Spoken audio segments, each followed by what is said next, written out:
مركز حياة للتجميل من أهم المراكز اللي موجودة دلوقتي في مصر. أنا أعرفهم من أكتر من 10 سنين وتعاملت معاهم في حاجات كتير جدا، طبعا كل حاجة تخص التجميل تقريبا يعني. بس بدايتي معاهم كانت مع دكتور محمد عمران، دكتور وأستاذ أمراض جلدية، دكتور متخصص بصراحة عالج حالات كانت صعبة جدا تتعالج، وده كان بدايتي معاهم. دلوقتي الحمد لله يعني اتعاملت معاهم في حاجات تانية كتير ولسه مستمرين. وانا حد بخاف جدا ان انا اعمل اي حاجة او اغير او يعني كده زي ما بيقولوا نقعد نلعب. بس انا تخنت شوية فقررت ان انا اجي اعمل شفط للجزء بتاع بطني اللي هو اللي انا مضايقني. مساء الخير، معانا النهارده صديقتنا سماح، هي عميلة مراكز الحياة دكتور عمران. عميلة عزيزة علينا جدا جدا، مذيعة معروفة مشكورة جدا جدا، جميلة بصراحة. هي من نوع العيانين المتعب، دايما بتخاف، بس احنا لما بنختار التدخل الصح والدكتور الكويس والاجراء المناسب لكل مريض بتبقى النتيجه افضل حاجه ان شاء الله. لا هو انا مش خايفه، انا مرعوبه انا جدا عايزه اقول لك يعني زي ما انتم شايفين كده، هي ما شاء الله قمر، مش محتاجه ربنا حاجه. كل اللي يخليك. هنعمله شويه تنسيق قوام، بناخد دهون من اماكن زياده شويه ونحطها في اماكن محتاجه نضاره ومحتاجه امتلاء فوليوم، تمام، علشان يحسن لنا الشكل اكتر واكتر. تمام، العمليه امانه لو احنا خدنا الاحتياطات المطلوبه ما بين تحضير المريض وبين اختيار الانسب ليه. ما نشفطش كميات كبيره زي ما الناس بتسمع. ما ينفعش يجي المريض يقول لي انا عايز اشفط دهون عشان اخس، لا، يجي يقول لي انا عايز اشفط دهون عشان اعمل تنسيق للقوام ومقاسات اللبس تبدا تختلف. انما الدهون دي كميه كبيره ووزن قليل، فلو المريض جاي يقول انا عايز اخس اشفط لي عشان اخس، اقول له لا، انت كده مش فاهم المطلوب من شفط الدهون ايه. طب ما ممكن يبقى الاثنين، يعني ممكن يكون شفط الدهون في نفس الوقت ان هو بيشفط الكم الكتير اللي عنده فهيخس. بس اللي بيبان اكتر بعد شفط الدهون اللي بيبان اكتر ايه؟ المقاسات في اللبس. فده اللي اسمه تنسيق القوام، منطقه الويست، منطقه الاجناب، منطقه البطن، تمام. ممكن نعمل حاجه اسمها تحديد نحت، ممكن نستخدم فيزر لو عندنا شويه ترهل بسيطه.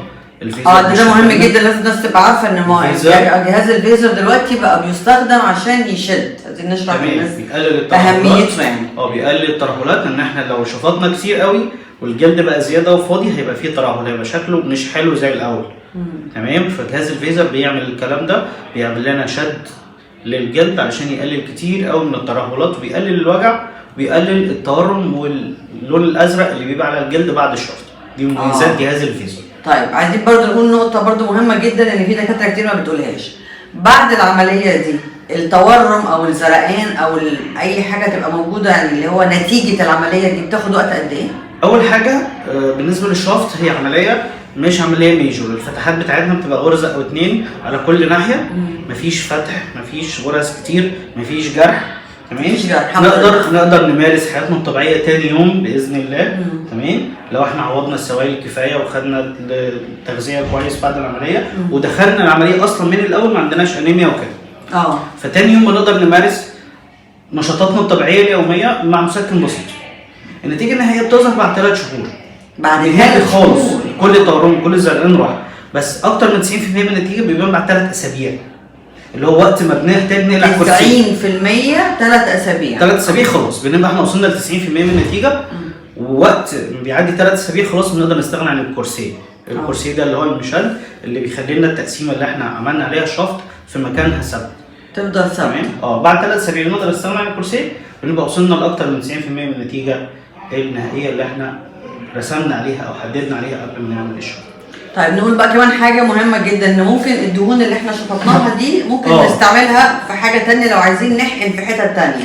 في حاجات بنقابلها كتير للأسف، الناس بتعمل دايت عشوائي أو دايت مش واخدة بالها، فبيوصل على وشها علامات خسسان بشكل مرضي، يعني اللي يشوفه يقول انت عيان او ايه.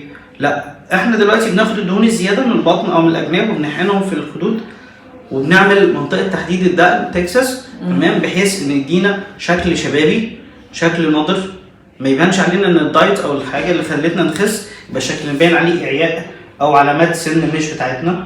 وفي نفس الوقت غير ان الدهون في الوجه بتدي نضارة، بتدينا امتلاء فوليوم، ودي حاجه طبيعيه من جسم الانسان. مش بناخد حاجه من بره فيلر مصنعه. ايوه بالظبط، عشان كده تثبت بقى في جسم الانسان. هي حاجه الجسم مش غريبه عليه، مفيش اي تفاعل ليها، مفيش اي مشكله منها، امنه تماما وما بتسيبش اثر. بيبقى عن طريق فتحات صغيره، مش بتبقى فاتحه بمشرط او حاجه، بتبقى بسن ابره مستحيل مكانها يبان زي الفيلر بعد كده. وارفع كمان من الفيلر الابر او الكانيولات اللي بنحقن بيها الدهون في الوجه، ما بتسيبش اي اثر، لان الوجه مش مسموح يبان فيه صحيح اي اثار لتدخل. صحيح. فبيديها شكل ناتشرال، وفي نفس الوقت بتبقى حاجه امنه، لان هي اصلا جايه من جسم الانسان وداخله في اماكن تاني، حاجه اسمها اعاده توزيع الدهون او فات جرافتنج. الله. تمام. جهاز الفيزر ده فايدته انه بيدوب لنا الدهون، فبيخلي الشفط بيبقى اقل الم واقل في الزرقان والتورم، وبيعمل شد للجلد. ده عباره عن موجات صوت صوتيه مش مضره خالص. تمام. دي من احدث التقنيات اللي موجوده في شفط الدهون، بتساعد المريض ان هو يستفيد بشد الجلد بعد الشفط، وكمان بيبقى الوجع والتورم واللون الازرق في الجلد بعد الشفط واستخدام الفيزر اقل بكتير. زي ما احنا شايفين كده الدهون بدات تطلع.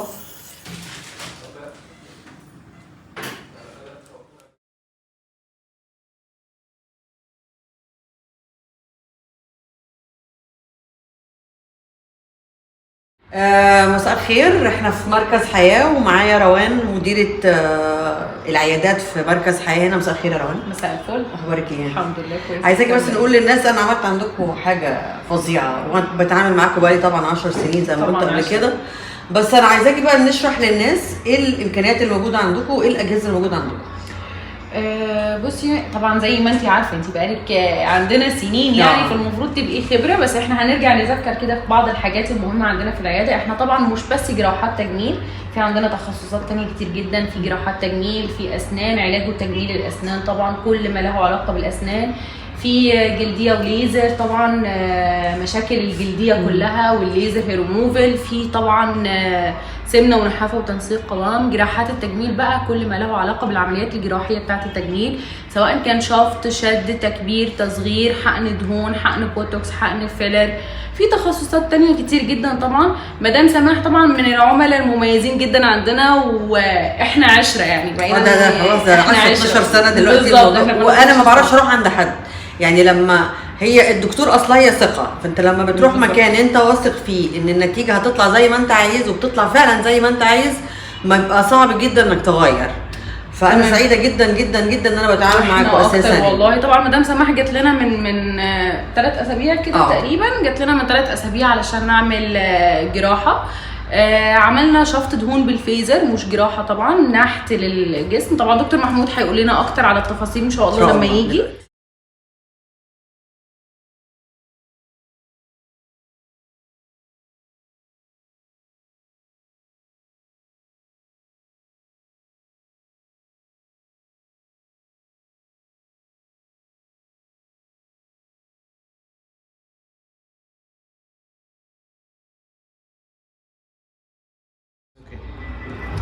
بعد 3 اسابيع من الفيزر النتيجه انا شايفه بصراحه النتيجه لطيفه ما شاء الله. ان شاء الله الوضع اختلف تماما.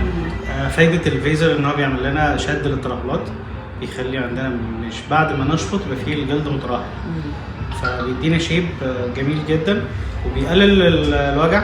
تاني يوم او تالت يوم خلاص مش محتاجين مسكنات اعتقد. هو يعني اول اسبوع عشان بس نبقى احنا صادقين جدا مع الناس، يعني اول اسبوع بيبقى فيه وجع، بيبقى فيه الم، الحركه مش قد كده. هي المشكله كلها بتبقى في المشهد الكرسي، لانه بصراحه بيبقى جامد جدا، فلو مقاسه يعني لازم الكرسي علشان يخلي لنا الشيب اللي احنا وصلنا له يفضل زي ما هو مثبت عليه. والوجع ده بيختلف من شخص لشخص. كنت لسه هقول في ناس عندها احتمال شويه، في ناس عندها، بس هو بعد الشفط الوجع مش اللي هو لازم يخلينا نقعد في البيت او يخلينا لا، هو انا بدات اتحرك بعد اقل من 10 ايام، كنت بتحرك وبخرج وبروح وباجي يعني. وتاني بنأكد ان شفط الدهون لما بنختار العيان اللي يناسبه شفط الدهون بيلاقي نتيجه بيستفيد منها، وفي نفس الوقت بيغير كل مقاسات لبسه. ومش هو العيان اللي جاي يقول لك نزلني 5 كيلو في الوزن او 10 كيلو في الوزن، لا، العيان يقول لك انا عايز اظبط مقاسات لبسي، انا عندي لازم يبقى فيه تنسيق في القوام فبيبقى بالنسبه اللي لنا هو كل حاجه شبه بعضها يعني. ده بيبقى متناسقة. لازم في اماكن بقى فيها ترسبات للدهون اكتر من اماكن، واماكن تانية بيبقى فيها نقص في الدهون. فلما بنعمل اعاده توزيع للدهون ذاتيه من الجسم نفسه، مفيش حاجه جديده من بره، مفيش حاجه غريبه على الجسم، مفيش حاجه تعمل تفاعل، فبتبقى النتيجه هايله لما بنختار العيان اللي هو يناسبه و انديكيتد زي ما بنقول. مش ان احنا نطور العيان اعمل لي شفط بس في دكاتره بتقول يلا عايز يعمل فاعمل لك يلا خل يعني ما حضرتك لا انا حتى لما سالتك انت قلت لي على حاجات معينه تنفع يعني حاجات لا. وفي حاجه تاني مهمه، مش كل الحالات برضو يعني. انا حد بقالي 3 اسابيع واحنا داخلين على 2023 يعني هبدا السنه الجايه ان شاء الله خلاص كده هبدا العب رياضه يعني. الدكتور قال لي كمان اسبوع يعني بعد شهر من الفيزر اقدر العب رياضه. لازم نلعب رياضه علشان نحافظ على عضلات بطن مشدوده ونحافظ على معدل حرق الدهون عندنا، بحيث ما نديش فرصه ان الدهون تتراكم تاني.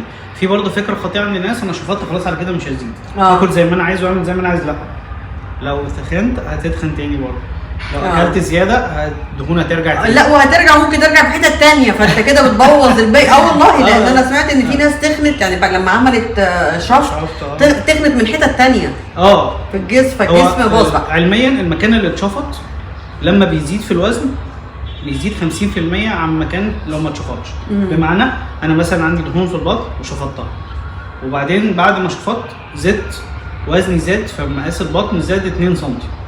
لو انا مش شافط كان مقاس البطن هيزيد 4 سم. فالشفط بيقلل لنا نسبه الزياده في المقاسات 50% عن عدم الشفط، بس ما بيمنعش الزياده خالص. لو كلنا وزودنا وزننا مكان الشفط هيرجع فيه تاني دهون للاسف. لازم ناخد بالنا كويس من اول ما نخلص. اكيد رياضه ودايت مش دايت اللي هو ما تاكلش يعني تقلل اكلك يعني يظبط الاكل يعني. النتيجه النهائيه، لان انا لسه برضو عندي بس حاجات منمله، حاسه بوجع شويه، حاسه بحاجه عندنا شويه. امتى اقول خلاص دي النتيجه النهائيه؟ الوقت 3 شهور. 3 شهور ده خلاص، عشان ما تبقيش مستعجله قوي، او اللي بيعمل ده اذا كان راجل او ست يعني ما يبقاش مستعجل قوي على النتيجه. ممكن النتيجه النهائيه بعد 3 شهور تبدا بقى تقول عجباني. يا دكتور انا بشكرك جدا جدا جدا، انا عن نفسي يعني سعيده جدا بالنتيجه، ولسه هستنى كمان شهرين، احنا عدى تقريبا لسه شهرين واسبوع ان شاء الله ونشوف النتيجه النهائيه. لازم نبدا رياضه خلاص ان شاء الله. تمام. تمارين خفيفه، وبرده نزود تمارين بتشد عضلات البطن. تمام. نهتم شويه بالسوائل والحاجات المالتي فيتامينز علشان تعوضنا شويه اللي فقدناه اثناء الشفط وكده. ماشي يا دكتور، ميرسي جدا لحضرتك واتشرفت. ميرسي جدا، شكرا. ميرسي.